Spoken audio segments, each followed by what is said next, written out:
Hi, everyone. I'm trying something different this time. It's been very hard for me to teach sitting down, and so I thought I'd try teaching from my office room in my apartment.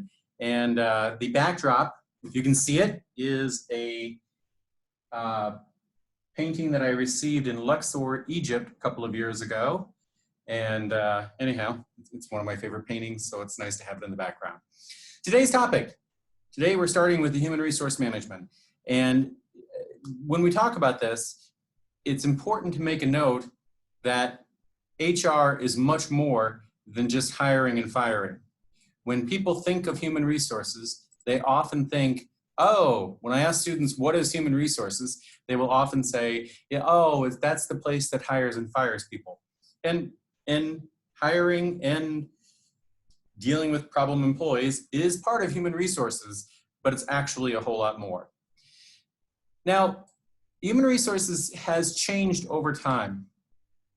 Early on in my career, so even 30 years ago, human resources was referred to as personnel management. It was not seen as, it was seen more as like a clerk's job. It was simply not one of the more well-respected areas, functions in a company. In fact, and that was true in the US, and it was true here in the UAE. In fact, UAU did not even have human resources as a major until somewhere around 2010, 2009, 2010, shortly after I arrived. The new view of human resources, is that human resources is a vital part of the company. It is every bit as important as your people working in supply chain or accounting or anything else.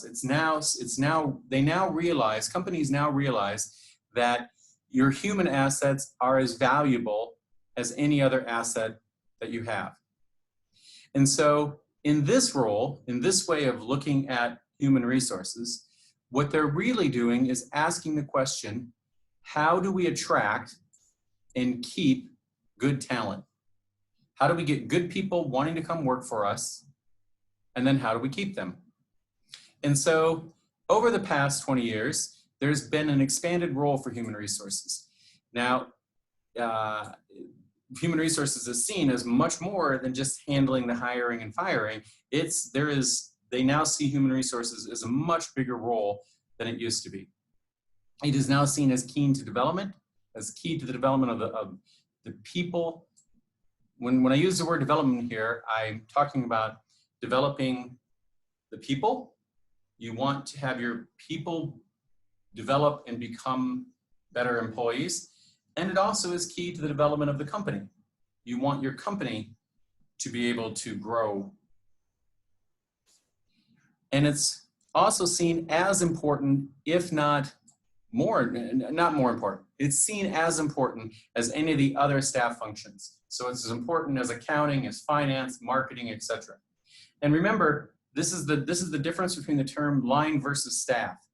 If somebody is a staff member, that means they provide vital functions to the company, but they usually do not have contact with the product or service or the customer. Somebody is considered a line employee because they have direct contact with the customer.